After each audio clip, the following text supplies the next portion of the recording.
Boy, we got some stuff to talk about. A lot of silly season updates in this episode. Let's jump into it. We got some quick stories to talk about. First off, Ryan Blaney announced today that he will be signing a long-term deal. We don't know how long that deal is, but we do know long-term deal with Team Penske and the 12 car. And this is good to see. Blaney is a likable character in NASCAR. Not only that, he can drive a car. He's been to victory lane numerous times with Team Penske. He's made the playoffs since he's been with Penske. Maybe this year, depending on how many winners we get in 2022.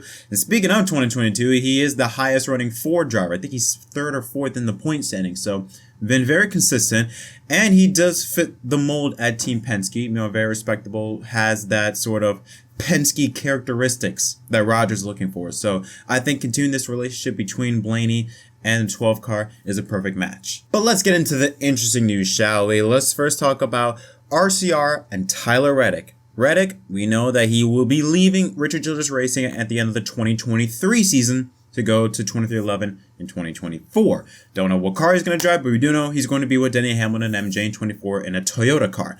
Now, RCR, at the time when this announcement was first made, they made that little post that, the time of this announcement couldn't be any worse.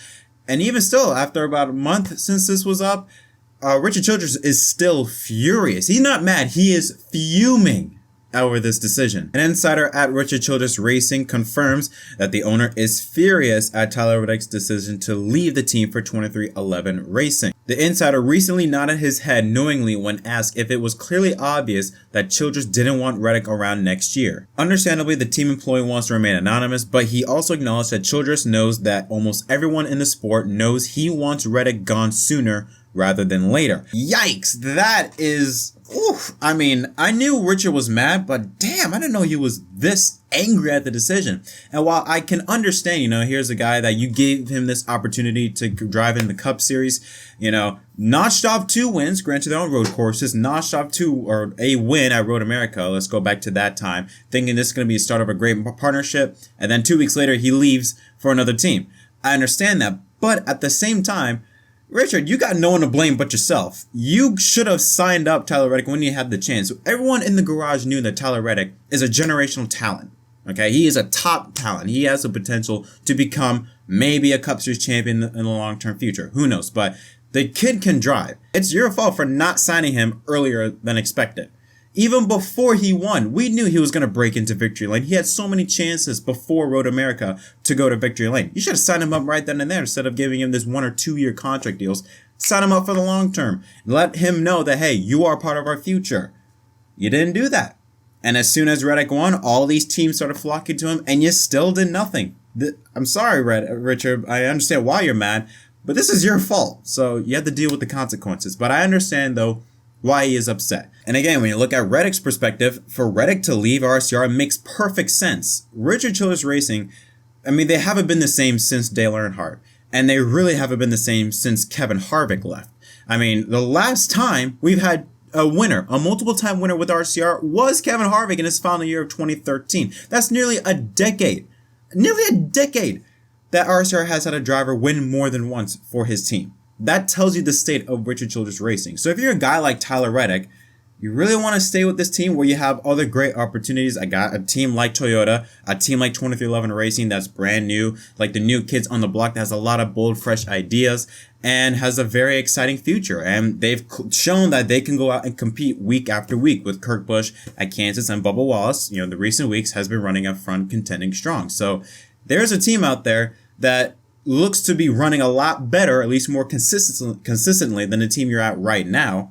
Why wouldn't you at least take a look at it? But yeah, I understand Childress' frustration, but it's all on him. Now, the part where he mentioned about that he doesn't even want Reddick around next year, this is conflicting to me because at first we heard that they will honor the current contract. He will race for RCR at the end of the year. Reddick will, until 2023. We heard that they will honor the contract. Well, now we're hearing that he doesn't even want Reddick, and everyone knows he doesn't want Reddick next year. I find it very unlikely that Reddick is going to leave RCR early, but let's play hypothetically. Let's play this type of game. What if he does leave early? Because there are reports out there to watch the 45 car. Watch the 45 very, very closely. I mentioned in the last episode that More than likely, I don't see Kurt retiring next year because he has mentioned with his brother Kyle that it wouldn't be the best way to go out in a Pocono qualifying crash. He said this. But then again, it all depends on your mental health, on your health with your head injury. It's very serious. We want to make sure that is 110% okay. Hypothetically, let's say Kurt does retire next year. Because again, Jordan Bianchi, the Athletic, a lot of people have been saying, watch the 45 car. Because there's some interesting things are going to come out of that team in the next coming weeks. So, you're hearing that. You're now also hearing that Richard Childress Racing doesn't even want Tyler Reddick on the team next year. Right now, at the moment, there are at least 3 A-list drivers for that 45 seat. Kurt Busch, which we all know, if he wants to come back, that's his seat no matter what. You then also got Kyle Busch. Toyota wants to keep him in a Toyota. 2311 could be an option. And maybe Tyler Reddick. Maybe. The third one, very unlikely, but I don't know. When I hear an owner saying that they don't even want you next year, that does sound a bit like you're not fully on board him driving your car. You wouldn't say that unless, you're really like, there's many ways you could have gone about it. You could have been like, yeah, you're disappointed, you're angry, but you will honor the contract. Well, he's saying he doesn't even want him next year. So that says a lot about the current state between Richard Childress and Tyler Reddick. All I'm saying is we got to watch this relationship between RC and Reddick in these next few weeks because it can get very interesting and it's going to involve that 45 car in some way, shape, or form. And there's another reason why I bring this up, okay? And it revolves Kyle Busch. Now, I said earlier that maybe there's a possibility Kyle Busch could go to RCR. As a possibility. Maybe RC releases Reddick a year early and Kyle goes to RCR. I said that as hypothetically. It's a hypothetical possibility.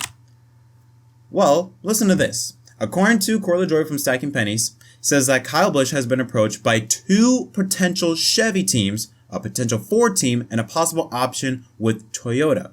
Now, we're not sure what this option is with Toyota, whether it's to stay with the 18 or maybe go to the 45. The Ford team, we all thought that, it's got to be Stewart-Haas Racing. Well, now we've got this. According to Kelly Crandall, Greg Zipadelli, who is a competition director at Stewart-Haas Racing, says that right now, I believe that's what our plan is, to keep Cole Custer racing, and that we are trying to start out the 10 car at this particular time. So it looks like Cole Custer will come back to Stewart-Haas Racing. Hasn't been confirmed as a possibility, but that is the plan at the moment. As for the 10 car, there have been growing rumors more and more that Eric Almirola may unretire and come back and drive the 10 car next year. So more that we look into it, what seemed to be a big possibility, an almost guaranteed, just without confirmation, option that he would go to Stewart-Haas Racing. Now it's starting to feel like that maybe there may not be a spot for Kyle Busch at all at SHR. Now, there's a lot of conflicting reports. You have that, but then you have Corey LaJoie, who is in the business, who is in the garage, saying that, well, he has one possible Ford team. It ain't Penske, and if it's not Stewart-Haas, it's what else? Rick Ware Racing? Really? You think he's going to go to Rick Ware Racing, Kyle Busch is? No. Possibly Stewart-Haas, maybe the 10 car. It all depends on what's going on with Eric Almirola. If he unretires and stays in the 10 car for 2023, well, then more than likely that 41 car may go to Cole Custer if SHR's plan is to keep Custer in that car for next year. If that's the case, then where else could Kyle go? Well, we talked about Toyota, we talked about Ford. But now we have 2 Chevy teams. Originally, it was just 1, and many of us thought that it could be Colleague and use that second charter, that 16 car, and give it to Kyle. Well, now we have 2 Chevy teams. Well, let's say Colleague is the first one. Who is the other? Could it be RCR? Could it possibly be? Remember, Kyle says he's willing to take a pay cut. Could it possibly be RCR and maybe them dropping off Reddick early and bring Kyle Busch in? Could that be a possibility? Or, I know a lot of people didn't like it when I talked about Hendrick, but what other Chevy team is there? What other top Chevy team, I might say? If it ain't RCR, what other Chevy or Colleague, what other team is there for Kyle Busch to take a look at that is a top-notch team? Now, it could be a possibility that maybe Trackhouse is a sleeper, but I haven't heard any reports of Justin Marks going out there and trying to get, for example, the 91 car and turn that into a full-time car with a charter. That's what, if you're going to get a new team, you need a charter. We haven't heard any reports revolving Marks trying to get a third charter for the team. At the moment, right now, it seems there's only 3 teams that are trying to get a charter. This is according to the Door Bumper Clear podcast. Dale Jr., Matt Colleague, and Denny Hamlin. Dale Jr., which would be an absolute bombshell because Jr. has stated numerous times that the only thing that's stopping him from going to Cup is a charter, and a charter is mad expensive now, over $20 million. So we thought Jr.'s out of the option, but now maybe he could be a sleeper pick. Matt Colleague, which I think now could be the most likely option for Kyle Busch if he's trying to get a third charter now in the mix. And there's also Denny Hamlin. Denny Hamlin, we've heard that he may expand to a 3-car team, may not. But I think for Kyle Busch to go to 2311 Racing is going to revolve around what's going to happen with that 45 team. If Kurt Busch comes back, then Kyle Busch is not going to 2311. That's facts. The fact that Colleague is trying to get a third charter, it seems, and maybe even Dale Jr., that would be such a shocker if Dale Jr. comes out of nowhere, buys a charter, because then you can throw Kyle Busch in that seat, give your team a ton of publicity, ton of hype. That's a possibility, but that is such a question mark. It is such a what-if scenario that you can only think about it for now.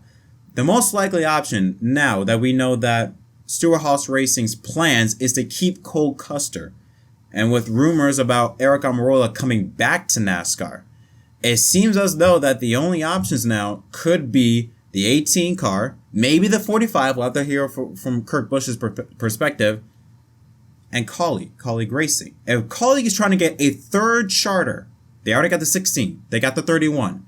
If he's trying to get a third charter, tells me if you're going to do that, you're going to fill that spot with a big name.